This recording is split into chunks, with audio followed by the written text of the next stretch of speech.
Hi everyone, welcome back to another video. இன்னைக்கு Cook with Comali Season 4 Barotta Challenge-ல Sivaangi cook பண்ண Jackfruit Rogan josh எப்படி செய்யறதுன்னு பார்க்கலாம். இது வந்து ஒரு காஷ்மீரி டிஷ். இப்போ ஃபர்ஸ்ட் இந்த ரெசிபி செய்யறதுக்கு 3 வெங்காயத்தை ஃபைனா ஸ்லைஸ் பண்ணி வதக்கி அதை வந்து இந்த மாதிரி ஒரு பேஸ்டா ரெடி பண்ணி எடுத்து வச்சுக்கலாம். அடுத்து 2 தக்காளியை கொதிக்க வச்சு அதோட தோலை நம்ம ரிமூவ் பண்ணிட்டு இந்த மாதிரி ஒரு பியூரியா நம்ம ரெடி பண்ணி எடுத்துக்கலாம். அடுத்ததா ஒரு கடாயில 2 tablespoon of ghee add பண்ணிக்கலாம். கீ வந்து இந்த ரெசிபிக்கு நம்ம தாராளமாவே ஆட் பண்ணிக்கலாம். அடுத்தது ஹோல் ஸ்பைசஸ் பே லீஃப், பட்டை, 3 ஏலக்காய், 3 கிராம்பு இதை ஆட் பண்ணி நெக்ஸ்ட் ஒரு டேபிள் ஸ்பூன் இஞ்சி பூண்டு பேஸ்ட் ஆட் பண்ணி இதோட பச்சை வாசனம் போகிற வரைக்கும் நல்லா நம்ம இதை வதக்கிக்கலாம். அடுத்ததா கட் பண்ணி க்ளீன் பண்ணி வச்சிருக்கிற பலாக்காய் இதில் ஆட் பண்ணிக்கலாம்.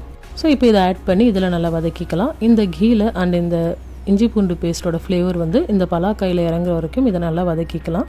அடுத்ததாக இந்த ரெசிபிக்கு தேவையான சால்ட் நம்ம ஆட் பண்ணிக்கலாம். அடுத்ததாக ஒரு டேபிள் ஸ்பூன் மிளகாய் தூள், 1/2 டேபிள் ஸ்பூன் தனியாத்தூள் ஆட் பண்ணி இதை நல்லா வதக்கிக்கலாம். இப்போ இது நல்லா வதக்கியாச்சு. அடுத்ததாக இதில் நம்ம ஆல்ரெடி கிரைண்ட் பண்ணி வச்சுருக்கிற வெங்காய பேஸ்ட் ஆட் பண்ணிக்கலாம். அண்ட் டொமேட்டோ பியூரியுமே நெக்ஸ்ட் இதில் நம்ம ஆட் பண்ணிக்கலாம்.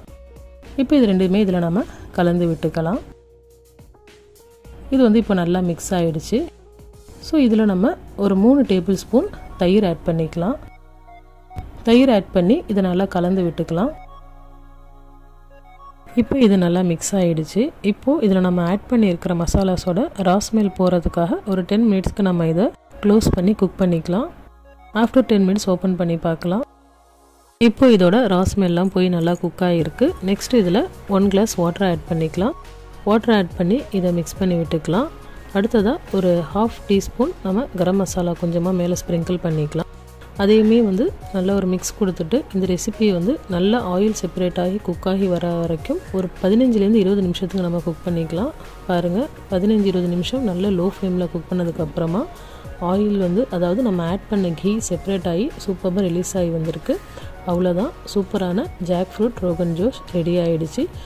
இந்த ரெசிபி வந்து ரொம்ப simple, at the same time ரொம்ப டேஸ்டியாக இருந்துச்சு. இது வந்து ஒரு காஷ்மீரில் ரொம்ப ஃபேமஸான மட்டன் வச்சு செய்கிற டிஷ். இது பாருங்கள் எவ்வளோ சூப்பராக வந்திருக்குன்னு சொல்லிட்டு ரொம்ப க்ரீஸியாக அண்ட் ஆயிலியாக இருக்குது. இந்த ரெசிபி உங்களுக்கு பிடிச்சிருந்தா லைக் பண்ணுங்கள். உங்களோட ஃப்ரெண்ட்ஸ் அண்ட் ஃபேமிலிக்கு மறக்காமல் ஷேர் பண்ணுங்கள். இது மாதிரி சிம்பிளான ரெசிபிஸ் அண்ட் இன்ட்ரெஸ்டிங் vlogsக்கு நம்ம சேனலை சப்ஸ்கிரைப் பண்ணுங்கள். நம்ம சேனலில் நிறைய ரெசிபிஸ் ஆல்ரெடி அப்லோட் பண்ணியிருக்கேன், பிளேலிஸ்ட் கூட க்ரியேட் பண்ணியிருக்கேன். டெஃபினட்டாக செக் பண்ணி பாருங்கள். தேங்க்ஸ் ஃபார் வாட்சிங்.